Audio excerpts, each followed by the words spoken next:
એક વસ્તુના 5 ભાગ કરીએ તો દરેક ભાગને ખાલી જગ્યા વડે દર્શાવાય. નીચે 5 લખી દેવાનું, ઉપર કાંઈ ન હોય એટલે 1 લખી દેવાનું.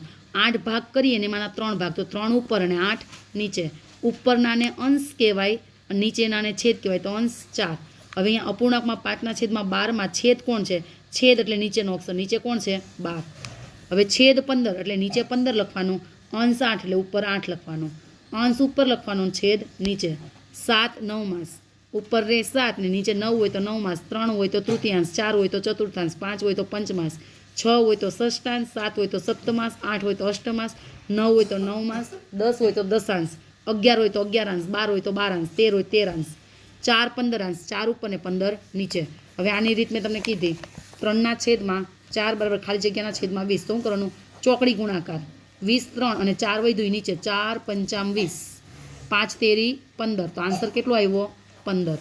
મગજમાં ઉતરે છે કે ફટાફટ થાય છે? ચલો, જેની કિંમત 1 કરતાં ઓછી હોય તો એને શુદ્ધ કહેવાય, અને 1 કરતાં વધારે હોય તો એ અપૂર્ણાંકને કેવો કહેવાય? અશુદ્ધ. જેનો અંશ અને છેદ બે સરખા છે તો એની કિંમત કેટલી આવે? 1 આવે. કઈ રીતે? જો અહીંયા અંશમાં 5 છે અને છેદમાં પણ 5 છે, એટલે અંશ અને છેદ બે સરખો થયો. 5 એકા 5, તો કિંમત કેટલી આવી? 1. એટલે જેનો અંશ અને છેદ બે સરખા હોય એની કિંમત હંમેશા 1 હોય. શુદ્ધ અપૂર્ણાંકમાં અંશ નાનો હોય અને અશુદ્ધ અપૂર્ણાંકમાં અંશ મોટો હોય. અંશ એટલે કે ઉપરની રકમ, અંશ એટલે ઉપરની રકમ. શુદ્ધમાં અંશ નાનો અને અશુદ્ધમાં અંશ મોટો. જો અપૂર્ણાંકના છેદ વડે અંશને નિશેષ ભાગી શકાય તો તે પૂર્ણ સંખ્યા કહેવાય. દાખલા તરીકે અપૂર્ણાંક છે, અહીંયા અપૂર્ણાંક છે 10 અને નીચે કોઈક રકમ આપી છે, દાખલા તરીકે 5. તો આપણે 5 દુ 10, તો આ કઈ સંખ્યા બની? પૂર્ણ સંખ્યા. એટલે જ્યારે પણ તમને છેદ વડે અંશને ભાગી શકાય, નિશેષ ભાગી શકાય એટલે કે શેષ ન વધે, તો એને કેવી સંખ્યા કહેવાય? પૂર્ણ. હવે આ જો, આ તો દાખલો જ કરવાનો છે. 2 દુ 4 ને 1 5, 5ના છેદમાં 2, 3 દુ 6 ને 1 7ના છેદમાં 2. આ દાખલો આવડશે? જો આ રીતે 3 1 2, 2 દુ 4 ને 1 5, 5ના છેદમાં 2 પ્લસ 3 દુ 6 ને 1 7, 7ના છેદમાં 2. નીચે સરખું સરખું એક જ વાર, નીચે સરખું સરખું એક જ વાર. 7 ને 5 12, 2 6 12, તો આન્સર શું આવ્યો? 6. 5 કલાક એ દિવસનો કેટલામો ભાગ? ઉપર લખવાના 5 અને દિવસમાં કેટલા કલાક હોય? 24, એટલે ઉપર 5 ને નીચે 24. પછી અહીંયા જો એમ આપી દે કે 5 ગ્રામ 5 ગ્રામ એ કિલોગ્રામનો કેટલામો ભાગ છે? તો 1 કિલોગ્રામમાં કેટલા ગ્રામ આવે? 1000 ગ્રામ. તો ઉપર 5 લખવાનું, નીચે 1000 લખવાનું. અહીંયા કલાક પૂછ્યું છે, તો 1 કલાકમાં કેટલી મિનિટ હોય? 60 મિનિટ. 1 કલાકમાં કેટલી મિનિટ હોય? 60 મિનિટ. તો અહીંયા શું લખવાનું? 13 મિનિટ ઉપર લખવાની ને નીચે 60 લખવાનું. હવે 2 થી 11 સુધીની પ્રાકૃતિક સંખ્યાઓ, અવિભાજ્ય સંખ્યાઓનો ભાગ ખાલી જગ્યા છે. બધાથી પહેલાં આમાં તમારે એટલું સમજવું પડશે કે 2 થી 11ની અંદર અવિભાજ્ય સંખ્યા કોણ કોણ? 2 થી સુધીની, એટલે 2 પણ લઈ લેવાના. તો 2 3 4 વિભાજ્ય છે, 5 7 11 9 વિભાજ્ય સંખ્યા છે, 11. તો કેટલી આવી? 1 2 3 4 ને 5, એટલે ઉપર લખો 5. અને 2 થી 11 સુધીમાં સંખ્યા કેટલી? 10, એટલે નીચે લખો 10. આ મગજમાં ઉતર્યું? પહેલાં 2 થી 11 સુધીમાં ગણ નાખો. 2 3 4 5 6 7 8 9 10 ને 11, એવી 10 સંખ્યા, એટલે 10 નીચે લખો. એમાં અવિભાજ્ય કીધું છે, તો અવિભાજ્ય 2 3 5 7 ને 11. એ કેટલી થઈ? 1 2 3 4 ને 5, એટલે 5 ઉપર. ચલો, આની રીત હમણાં શીખવાડી હતી.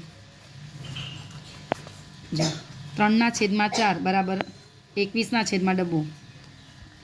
આમાં શું કરવાનું મેં તમને કીધું? ચોકડી ગુણાકાર. એટલે 21 અને 4 ઉપર લખો, અને જે વધે ને એને લખી દેવ નીચે.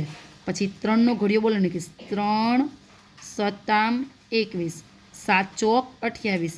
તો આ ડબ્બામાં આપણો જવાબ કેટલો આવ્યો? 28.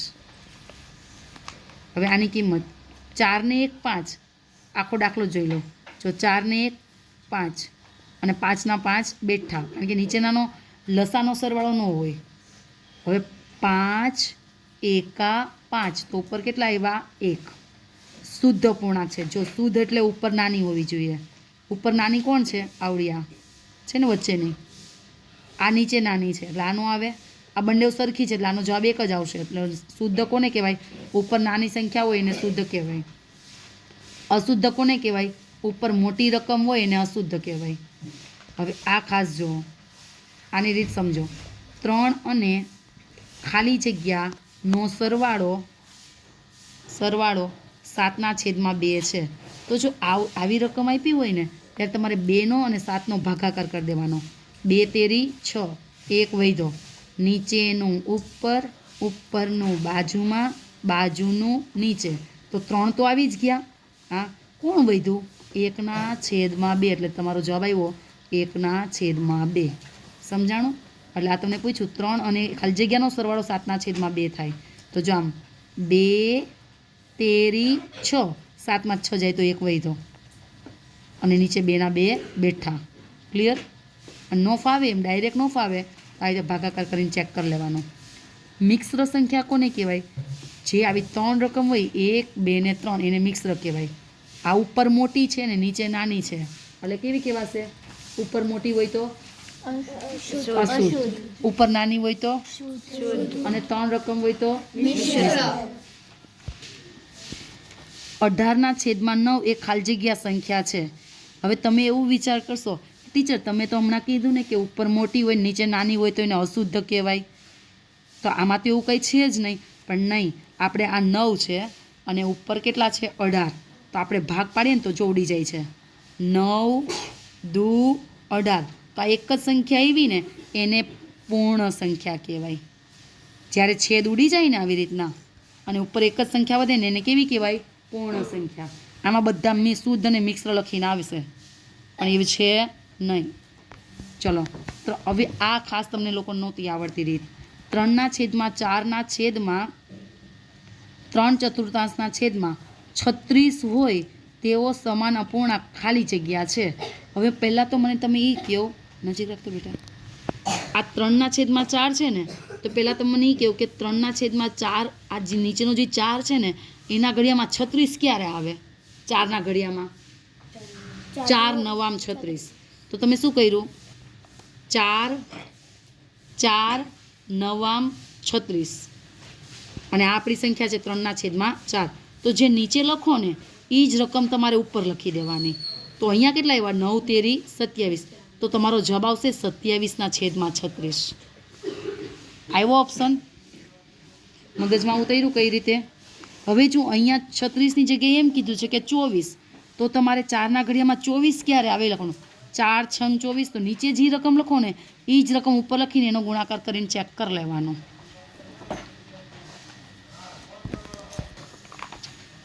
3 એટલે કે લખવાના 3. પછી પૂર્ણાંકની જગ્યાએ કરવાની લીટી. પછી 5 એટલે 5 લખવાના ઉપર. 11 એટલે 11 લખવાના નીચે. 3 પૂર્ણાંક 5 11. 3 પૂર્ણાંક 5 11. હવે અહીંયા જુઓ, આજ 2/17, 6/17 ને 12/17 એ ખાલી જગ્યા અપૂર્ણાંકો છે. તો 3/3 નીચે સરખું છે એટલે છેદ સરખા છે તો એને કહેવાય સમછેદી અપૂર્ણાંક. જેના છેદ સરખા હોય તેને કેવો અપૂર્ણાંક કહેવાય? સમછેદી. સમ એટલે કે સરખા ને છેદી એટલે કે છેદ સરખા. જેના છેદ સરખા હોય એને સમછેદી કહેવાય. અને જો નીચે અલગ અલગ હોત તો શું કહેવાત? વિષમછેદી.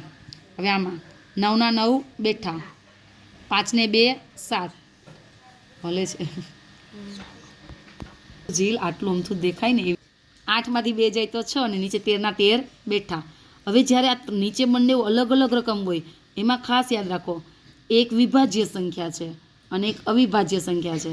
તો આને 4 આપી દેવું, 3/4 અને 2/3. તો આ 4 આને આપી દેવું અને 3 આને આપી દેવું. 3 તેરી 9, 4 દુ 8, 4 તેરી 12, 4 તેરી 12, 8 દુ 16 ને 1 17. ચાલે 3 માઇનસ 2.1/3 એનો જવાબ કેટલો આવે?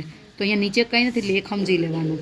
હવે જો આ 3/1 માઇનસ 2 દુ 4, 4 ને 1 5, 8/2. હવે આ નીચે 2 રકમનો શું લેવાનો? લસા. તો આ 2 છે એ આને આપી દેવું અને 1 છે એ આને આપી દેવું. 2 એકા 2, 2 એકા 2 એટલે એક જ વખત લખો. 3 દુ 6, 5 એકા 5, આ બેની બાદબાકી કરી તો જવાબ કેટલો આવ્યો 1 અને નીચે 2ના 2, તો આનો આન્સર કેટલો આવ્યો 1/3/5નો સમાન અપૂર્ણાંક ખાલી જગ્યા છે. તો અહીંયા જુઓ 3/5નો સમાન અપૂર્ણાંક કીધો છે, તો પહેલાં એ ચેક કરો. જો આ પહેલાં ઉપરનું ચેક કરીએ. 3ના ઘડિયામાં 5 આવે ના, એટલે આ જવાબ તો જિંદગીમાં આવવાનો જ નથી. 3ના ઘડિયામાં 6 આવે, હા આવે. ક્યારે આવે 6 ક્યારે આવે 3ના ઘડિયામાં? 3 દુ 6, તો 5 દુ કેટલા આવવા જોઈએ નીચે 10, પણ એવું પણ છે નહીં. જો 1 મિનિટ અહીંયા તો 3/5નો સમાન અપૂર્ણાંક ખાલી જગ્યા છે, તો પહેલાં ચેક કરો. આ ઉપરની રકમ 3, તો 3ના ઘડિયામાં મને કેવું 5 આવે ના, એટલે આ સમાન અપૂર્ણાંક છે જ નહીં. પછી આગળ વિચારો. 3ના ઘડિયામાં 6 આવે, હા આવે છે, તો પછી નીચેનું જુઓ. 5ના ઘડિયામાં 5 આવે, પેલા 3ના ઘડિયામાં 6 ક્યારે આવે મને કેવું? 3ના ઘડિયામાં 6 ક્યારે આવ્યું? તો કે 3 દુ 6, તો નીચે પણ 2 જ લખવાના, તો 5 દુ અહીંયા 10 આવવું જોઈએ, એટલે અહીંયા 10 નથી, એટલે કે આ જવાબ પણ નથી. હવે આ ત્રીજું જોઈ લો. 3/5, અહીંયા જો 9 ક્યારે આવે? 3 તેરી 9, તો જે રકમ તમે ઉપર લખો છો ને એ જ રકમ તમારે નીચે લખવાની. 5 તેરી 15, ઉપર નીચે 2 જવાબ સરખો આવતો હોય તો જ જવાબ સાચો આવ્યું 9/15. તો 3/5નો સમાન અપૂર્ણાંક 9/15 છે. અંશ અને છેદ બંનેમાં સામાન્ય અવયવ ખાલી જગ્યા છે. હવે જો 20ના ઘડિયામાં કોણ આવે? જો 5 ચોક 20 અને 25 25 25, સરખા ઉડાડી દેવું. વધ્યું કોણ? 4/5, પણ બંનેમાં સમાન કોણ હતું? 5 5. તો અહીંયા આપણને એ લોકોએ પૂછ્યું છે સામાન્ય અવયવ ખાલી જગ્યા, તો સામાન્ય અવયવ કોણ છે? 5.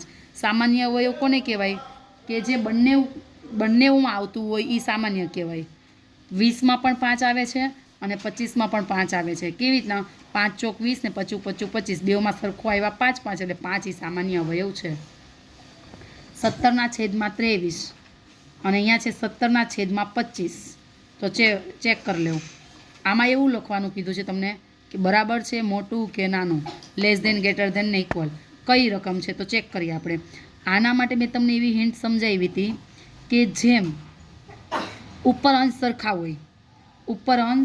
હોય અને જેમ મોટી રકમ નીચે હોય ને એમ એ સંખ્યા હંમેશા નાની કહેવાય.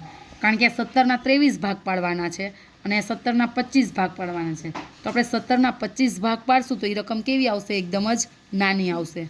ક્લિયર? અને જો એમ ન ખબર પડે તો આ રીતે 17x25 એનો ગુણાકાર અહીંયા લખો અને 17x23 એનો જવાબ અહીંયા લખો. જેનો જવાબ મોટો આવે એની બાજુ મોઢું ફાડવાનું. ચલો 17 પંચામ 85, 5 વધી પડી 8, 17 દુ 34, 34 ને 8 કરો, 34 ને 8 કેટલા થાય? ગણવા બેઠા હજી ડાયરેક્ટ આવડવું જોઈએ. 43 નો થાય ભાઈ, 42. કેટલા થયા? 42. હવે 17x23 કરો. ડાયરેક્ટ આવડતું 17નો ઘડો ડાયરેક્ટ આવડતો હોય તો ડાયરેક્ટ થઈ જાય, પણ ન આવડતો હોય તોની વાત છે. 17 દુ 34 ને 17 તેરી 51, 5 ને 4 9, 391. આનો 391 આવ્યો, તો કઈ રકમ નાની આવી આમાં? આ સાઈડની. આ નાની આવી એટલે નાનાને કોણી મારો, મોટા સાઈડ મોઢું ફાળો, એટલે આપણો આવો જવાબ આવે. આ રકમ નાની આવી એટલે નાનાને કોણી મારો અને મોટા સાઈડ મોઢું ફાળો, તો આ રકમ મોટી આવી ને. અને બીજી રીત મેં તમને ઓલી શીખવાડી કે જેમ ઉપર સરખું હોય પણ નીચે મોટી હોય એ જ નાની હોય.